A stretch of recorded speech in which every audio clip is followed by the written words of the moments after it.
어원으로 이해하는 생각 한자. 안녕하세요. 제 강의를 여태까지 들으면서 도움이 되셨으면 좋아요를 눌러주시고 혹 광고가 나오면 건너뛰지 마시고 끝까지 시청해 주시면 이 동영상 제작에 도움이 됩니다. 고맙습니다. 이번 시간에는 섬돌개에 대해서 알아보겠습니다. 섬돌이라는 것은 집체의 앞뒤에 오르내릴 수 있게 놓은 돌층계를 섬돌이라고 합니다. 요런 식이죠. 뜻은 섬돌이라는 것에서 이제 층계, 계단, 한 계단, 이 섬돌이라는 게 돌 하나로 돼 있었죠. 그래서 한 계단을 뜻하고 뭐 차례, 실마리 등 여러 가지 뜻이 있습니다. 형성 문자라서 뜻을 나타내는 좌보변, 이건 언덕이라는 뜻이라고 그랬죠. 흙을 이제 쌓아놓은 것이라고 했습니다. 그리고 개, 이거는 모두라는 말이네요. 합쳐서 여럿이 한 가지로 한결같은 목소리를 말하다라는 뜻이라고요. 이 개가. 그래서 그 좌보변과 이제 흙과 이제 흙 언덕과 합쳐져서 여럿이 이제 섬돌이 이제 여러 개 쌓여 있다는 뜻으로 이제 바뀌게 되는 것이죠. 그래서 계단을 뜻하게 됩니다. 설문의자에도 뭐 특별한 설명이 있지는 않네요.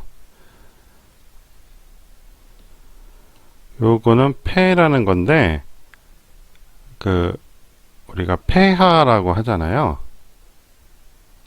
그때 쓰는 폐입니다. 그러니까 궁전에 보면 자금성인데요. 여기 보면 계단 있죠? 요거를 폐라고 그래요. 그래서 신하들은 이 계단 밑에 이제 쭉 서고 황제는 요 위에 있기 때문에 폐하라고 그러는 거예요. 그 섬돌의 밑에 있다 해서 폐하라고 그러는 거죠. 그리고 한국에서는 특히 조선에서는 이거를 전하라고 했죠. 폐하보다 낮추려고 전하라고 했습니다. 차이니스 에티몰로지에 봐도 뭐 특별한 설명은 없습니다. 요것은 이제 옆에 흙 쌓아놓은 것이고 언덕을 이룬 것이고 이거는 사람이죠. 지금 비로 변한 것이 사람이고 요것은 흰백자거든요. 그러니까 돌을 이제 밝은 돌을 썼었나 봐요. 그래서 이제 흰백자를 썼고 이건 사람이 이제 오르내리거나 이제 사람이 그걸 쌓은 모양이 되겠죠. 갑골문 근문에는 보이지 않기 때문에 아주 오래된 글자는 아니고요. 여러 가지 뭐 형태들이 있는데 요거는 더 어렵죠. 보기가. 이게 오히려 가깝네요. 폐를 잠깐 살펴보면 폐하라고 나오죠. 황제나 황후 또는 태후에 대한 공댓말이라고 써 있어요. 그리고 뜰층계 아래라고 써 있죠. 신하들은 폐의 아래 위치에서 이런 뜻이 생긴 거예요. 자신들을 낮추는 표현이죠. 그죠? 그 다음에 요 하나씩 보면 대궐의 섬돌폐. 그러니까 개라는 것은 이제 집에 있는 것이고 폐라는 것은 대궐에서 이제 궁궐에서 쓰는 용어란 말이에요. 일반인들이 쓰는 용어가 아니고 그 구분을 한 것이죠.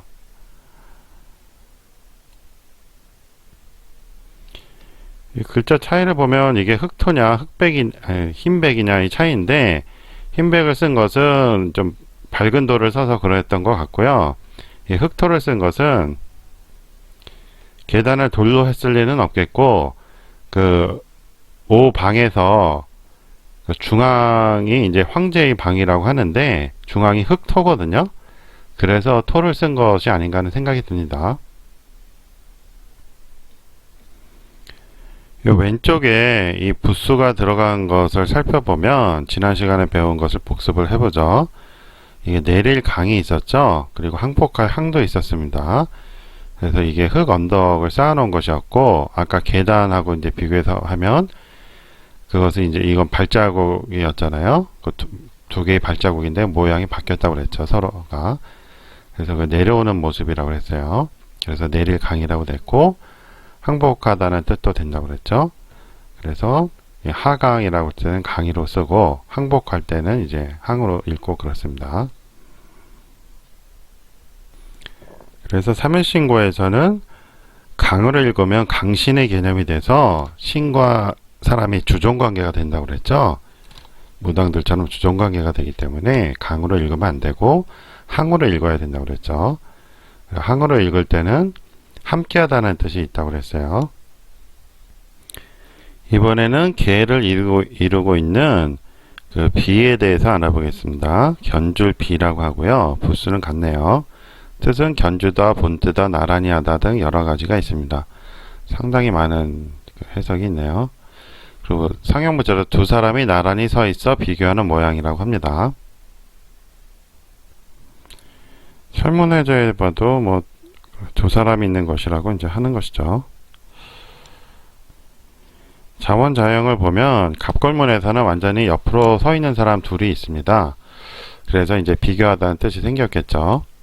그리고 점점 변해서 현재처럼 바뀐 것이죠.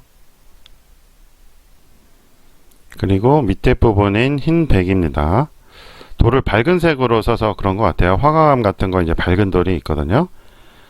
그런 거를 써서 이제 희다는 걸 쓴 것 같습니다. 햇빛이 위로 향하여 비추는 모양을 본뜬 글자로 희다 밝다의 뜻함 라고 합니다. Chinese etymology에서는 이게 햇빛이 아니고 화이트 커튼 바빈이라고 해서 여기 B가 빠졌거든요. 오타가 났네요.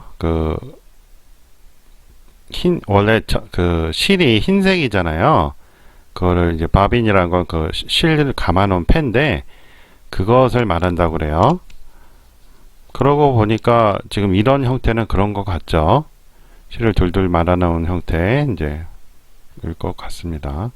그런 형태가 이렇게 바뀌었고 이것이 흰 백으로 바뀌었다는 것이죠. 그래서 금문을 보면 이렇게 돼 있어서 전혀 뭐 실패로 보이지는 않고요. 또 태양으로 보이지도 않네요. 이게 삼각형이기 때문에. 갑골문에도 봐도 거의 뭐 밤톨처럼 생겼죠. 태양으로 보긴 어렵겠습니다. 뭐 실패로 보기도 어렵지만 태양으로도 보기 역시 어렵죠. 어떻게 보면 실패가 옛날엔 이런 모양이 있을 수도 있겠죠. 인터넷 검색으로 찾은 데인데요. 뭐 마라톤 트레이드라는 곳이네요. 여기 보면 이렇게 원통형이 아니고 약간 각이 졌잖아요. 그래서 옛날에 이런 식으로 감 경우도 있었나 봐요. 그래서 이 형태에서 이렇게 한 거 아닌가 하는 생각이 듭니다. 그래서 이런 밤톨 모양으로 된 것이죠. 지난번에 살펴본 수라는 한자가 이런 색깔실들이 여럿 있어서 수를 센다. 이런 실패들이 여럿 있어서 수를 센다라는 것이라고 했었죠. 수를 다시 보면 이렇습니다. 그래서 지금 이 위에 있는 것이 그 실패를 말한다고 그랬어요. 이게 오히려 좀 가깝네요. 실패를 말하고 요거는 손이고 주로 여자들이 했기 때문에 계집 여자가 여기 들어갔다고 했습니다. 그게 샘모 모양이 된 게 이게 면화 그 손 만드는 그 면화거든요. 이거를 이제 짜내서 이제 실을 만들고 그러는 거죠. 이 모양을 따라서 이렇게 밤톨 모양으로 한 거 아닌가 하는 생각도 드네요. 이 비단 백이라는 글자인데요. 여기도 흰 백이 보이죠? 비단 명주라는 뜻이고 뜻을 나타낸 수건건과 음을 나타낸 동시에 희단을 뜻하는 백으로 이루어짐. 그래서 여기 보면 밑에 수건건이 fabric이라고 되어 있거든요.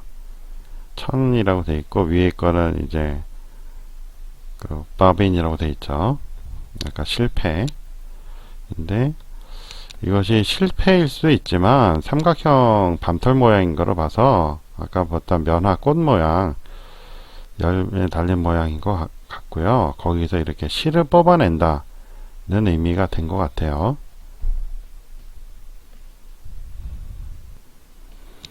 아까 한자인 비단 백에 나무목이 있으면 목화 면이 되거든요.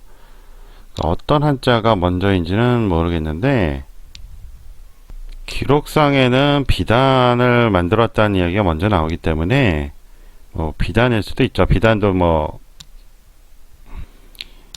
색깔 입히기 전에는, 염색하기 전에는 이렇게 누에고치 상태일 때는 하얗잖아요. 그래서 흰 백이 됐다고 보고, 이것도 역시 이제 원통형 모양이죠. 그래서 이렇게 아까 밤톨처럼 그린 것 같고요. 거기서 실을 뽑아내서 밑에 이렇게 세 개 줄을 쓴 것 같습니다. 그래서 요거는 비단백인데, 요거의 고치로 본다면 고치도 이제 실이 말려 있잖아요. 거기서 이제 그런 모양으로 실패를 만들었겠고, 거기 실을 뽑아낸 거고, 목화는 그렇게 하얀 실이 나무에서 난다고 해서 이렇게 된 것 같습니다. 그리고 이거 실사가 붙으면 이제 솜면이 되는 것이죠. 가느다랗다는 의미가 되겠죠. 그리고 이제 쇠금자가 붙으면 비단금이 돼요. 이 비단백에서 이제 비단금으로 바뀌는데, 이것은 그 금이 약간 빛을 내잖아요. 그 비단도 약간 광택이 있어요. 그래서 이제 쓴 것 같고, 또 비단이 또 금값이에요. 그래서도 금을 쓴 것 같습니다. 이렇게 해서 오늘은 계단개를 알아봤고요. 요것은 흙사운 모양이라고 그랬죠. 그리고 이건 사람이 이제 나란히 있어서 옆으로 나란히 있어서 비교하는 모양이라고 했고, 이것은 흰 백인데, 그 네이버 설명에는 햇빛이 나는 거라 해서 흰백이라고 했고, 그 차이니스 에티몰로지에서는 이제 실을 감아 놓은 모양이라고 그랬죠. 실패 모양. 그래서 이제 실이 원래는 흰색이니까 그 흰백이 됐다고 했습니다. 그래서 돌을 이제 깔아서 그 계단을 삼았는데, 그것이 보통 밝은 색이어서 이렇게 쓸 거라고 그랬죠. 그리고 이 펜은 그 중앙토를 써서 황제에 쓴다고 그랬죠. 그래서 폐하라는 말이 여기서 나왔다고 했습니다. 그 계단의 밑에 신하들이 있기 때문에 폐하를 쓴다고 그랬죠. 그리고 요거는 비단백인데, 이게 고치에서 이제 실을 빼는 모양 같다고 했습니다. 그 고치도 이제 하얀색이기 때문에. 그리고 금을 붙인 것은 역시 비단금인데, 비단백이고 비단백금이죠. 금값일 수도 있고 아니면 황금처럼 광택이 있어서 그럴 수도 있다고 했습니다. 그래서 나무에서 나는 그 면화가 있죠.